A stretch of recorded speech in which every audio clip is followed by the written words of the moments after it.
Hello, my name is Reverend Ryan Alexander, and we are Soul Evolution Collaborative, and this is Strip Down Sunday. This is our weekly offering where we provide nothing but the tofu, or the meat of our weekly topics. So everything that you could ever want to know about this community and more can be found on our website, soulevolutioncollaborative.org. So jump on the website and check out all the fun things we have going on. So it's communities just like this one who are dedicated to creating intentional spaces of connection and belonging. And so if this in any way speaks to you and you would like to help support this evolving ministry, donations can be made through the donate button found on our website. All right, so let's jump in. This month we're taking a closer look at ecological consciousness. Now, this may be a new concept or even a new language. It was for me. So it's important to start at the beginning. And there is no beginning better than defining. So that's where we're going to start. So what does it mean to have ecological consciousness? And is that different from ecological awareness? Or can these two ideas be understood as interchangeable? All right, so let's start with ecological awareness. This tends to refer and kind of have a high focus on education or knowledge. So to become aware in this sense is to learn or become better informed about how our actions impact our environment, the natural world, and the ecosystems that are contained in it. So we know that the first step in any change or shift of belief system is a framework of awareness. So awareness is what sets us on the path. And so by becoming more aware of our impact, we can begin to shift our actions in ways that provide alternative approaches that serve to protect our natural environment. So awareness becomes the spark to doing things differently.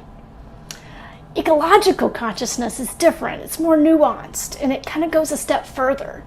To have ecological consciousness refers specifically to a way of being. It's not focused necessarily on becoming better educated in the field of ecology and sustainability, but instead it speaks to a different way of approaching or perceiving or experiencing or even interacting with the natural world around us. It's a space that we live from, and a space that is tapped into the truth that we are inextricably connected to Earth, the universe, the very building blocks of life itself. And so when we're living from this space, the natural response is a respect for nature and all the things that exist within it. And even more than respect, there's this deep communion with, a beautiful divine entanglement. Ecological consciousness becomes an internal process, an abiding understanding of our relationship to the natural world, not as something that exists outside of ourselves, but instead as something that we live and move and act within.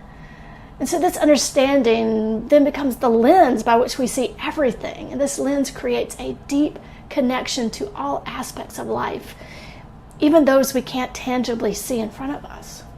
And so this is a space where we get a front row seat to the universal principles of wholeness and oneness. So Eckhart Tolle, in his book, The Power of Now, wrote, "Enlightenment is your natural state of felt oneness with being, is a state of connectedness with something immeasurable and indestructible, something that almost paradoxically is essentially you and yet is much greater than you." So in essence, this idea of developing ecological consciousness is less about learning a new idea and more about returning to our natural state of being, our natural state of connection, our natural state of wonder, our natural state of connection, community, and belonging. Not just to ourselves, but belonging to the whole of life, the natural world, that innate sense just urges us to return back. And so I don't know about you, but I have gotten a little sidetracked, and I've bought into, okay, I'm going to say it. I have in the past, and it creeps up still, bought into this lie that I am separate from all that I see. This separation can be seen in the consumer mindset, the buy more, the get more, the do more, and it can be felt in this isolation that we feel, even in the midst of the hustle and bustle of our everyday lives. We have forgotten that this innate hardwiring for responsibility to something, responsibility to ourselves, to others, the natural world, this thing that we're a part of, the earth, the universe that we are within. Christopher Ohl, in his book, Developing Ecological Consciousness, speaks to this idea that we don't live on earth, but instead in earth. that the land and the air and the atmosphere make up Earth, and we are literally living in all of it. And so when we're able to acknowledge our responsibility to and connection with the natural world, this connection then serves as a guiding force, a barometer for engagement, and maybe even a catalyst for building systems that are mutually sustainable to all, not just from the space of surviving, but thriving. So our first steps in that direction is to become more aware of our current attitudes and activities. So let's start now, why not? Over the coming week, begin to make note of small changes that you can make in your daily routines that may serve to protect the natural world around you. You know, sometimes it's just stopping and noticing that provides these insight into these little changes that create these huge shifts. And before we know it, our perspective has changed, and we move from actualization of a world, just thinking about it, to actually actualizing a world that works for all. So developing an ecological consciousness brings us closer to this actualization. It's more than platitudes, it's more than idealization, it's more than just wishful thinking. This way of being in the world literally shifts everything. It shifts our thoughts, our words, our actions. So the more we become aware of our connection with all things, the seen and the unseen, the more we lean into our connection with one another. So ecological consciousness becomes the great way shower that we're not alone. Our actions are not without impact, even the smallest of decisions. We are so interconnected to the world around us. When it thrives, we thrive. When it's degraded, we feel the effects. Our existence is interdependent with one another, with the earth, the very universe itself, and even beyond what we can imagine. So the Centers for Spiritual Living is an organization that we're a part of, has a global vision. And with a renewed understanding of our connection, and we're emboldened by this ecological consciousness that moves beyond recycling the odd can or glass bottle, we can begin to live from this space, live from this vision. And this is the vision. We envision all people, all beings, and all life as expressions of God.